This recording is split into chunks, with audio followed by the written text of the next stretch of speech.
There are jobs in construction right now because, number one, the economy is great. But you add to that what people call the silver tsunami. The baby boomers are retiring, and there is a major shortage in skilled labor. There's about a $70 billion expectation of construction that's going to come around in the next 2 to 3 years. Construction's one of those things that can't be outsourced. It's got to be done right here. Because of Prop 39, we're able to serve the people from the community that want to go into the trades. And we're finding it's harder and harder and harder to find people that's qualified. So with these programs, it literally keeps the workforce going.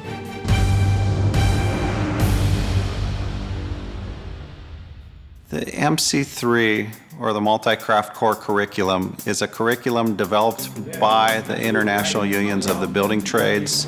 This is what we're looking for when we get somebody ready for apprenticeship. A lot of us don't go to college, right? So, programs like this help people find real living wage jobs. The critical role of the building trades is to help ensure that these individuals are not just having a chance for a job, but they really have a chance for a career. Pre-apprenticeship programs are very useful in that it helps the students come to terms with what they're getting themselves into. So what we basically tell them, this is what you're going to be doing every single day for the next 30 years. Is this what you want to be doing? The craft I would like to go into is land surveying. I want to be a painter, drywall finisher. Laborers would be my craft. I'm leaning towards the plumbers. Carpentry, and I want to become a craftsman. I want to actually start with finished work. It starts you off with the basics from the math, learning the different terminology with building and everything. Just learning stuff that I never knew existed. We walked past all these buildings. Everything's been built by construction workers, and just having the knowledge of how it starts. Get a really broad understanding of labor history, which is critical. I want to learn a little bit about everything, and it's just like they prepare us physically and mentally. The construction industry can be very physical. We've actually had students give up because of how hard it is. Well, we're doing PT. It's called physical training. They're pretty much preparing us for all the hard work that we'll be doing.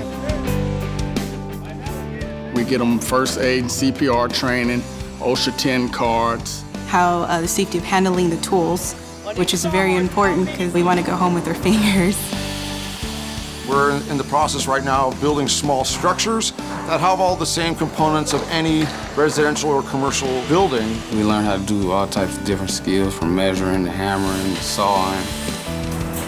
We're out in the yard, we're grading, leveling, that's really cool. You guys are gonna have to give me the answer. I'm basically teaching them life skills. How to stay on a job, how to keep their jobs. Anything from showing up on time, having the proper tools, proper communication skills. How to work with other people, how to work in close proximity with somebody else. Brotherhood. We all look out for one another. We come to work together, we get to know each other, we go through pain together, we grow together.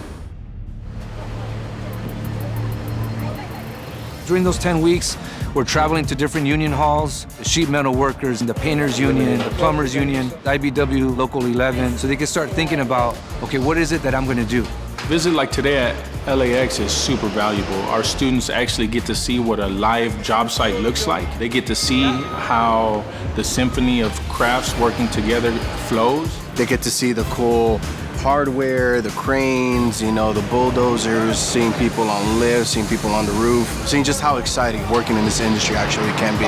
It's crazy. It's my first job site that I've ever visited where it was that extensive, that big, huge project. I'd like to see myself there.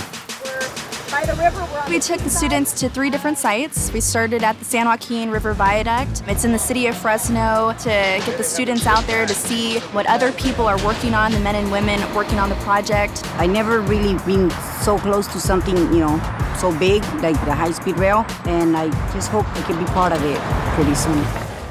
The pre-apprenticeship programs we've funded over the last 6 or 7 years with Prop 39 have seen a lot of really great success on the individual level for formerly incarcerated, at-risk youth, people of color from communities that otherwise would have had no access to these kinds of wonderful middle-class jobs. We've seen success in getting more women into the trades and moving that small percentage to a larger percentage. 50% of the participants that we train are women. We train a lot of participants who are entering back into society from incarceration or people who have other barriers to employment. One of the big elements of success in terms of reduced recidivism is a good job and a paycheck. You know, we're coming out of prison. Most of us come out with no experience. And being a felon, there's not many jobs I can get. And construction is a career that they look past that. And that's what I like about it. We don't care what your background is, right? All we care is that you're willing to commit yourself to the craft.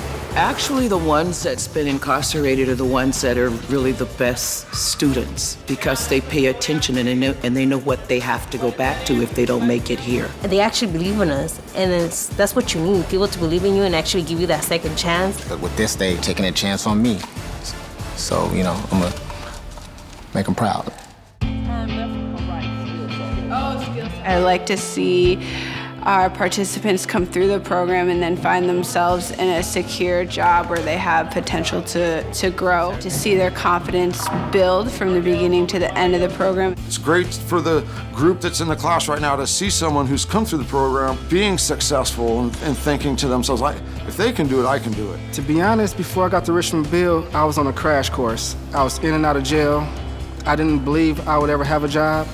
I didn't believe in myself. Bill gave me the opportunity to go out and do something with my life, to change my life around. I wanted a career, and I knew going through the ARC boot camp, pre-apprenticeship boot camp would get me towards a career instead of a job. Look what I'm doing now. Like, I'm working now. I was the first person that started working out the whole cohort, and everybody looked like, wow, like, he was the first person they grabbed. I went to the pre-apprenticeship, and now here I am working on a high-speed rail. It's like really cool once you get out here because it's like you're a part of something that's, it's kind of big. If we can build this model of access into really great jobs through pre-apprenticeship and apprenticeship training and get more people who most need jobs into good jobs, we can move the needle on poverty in the state. Because it's in everybody's best interest to give these folks an opportunity to succeed and provide for themselves. It changes the individual's life, but it affects their families and neighborhoods. For a lot of our students, this is life and death for them. This may be the last opportunity they get before something drastic happens in their lives. This is definitely a blessing for me to help me have a second chance at life, a future, to be able to provide for my family.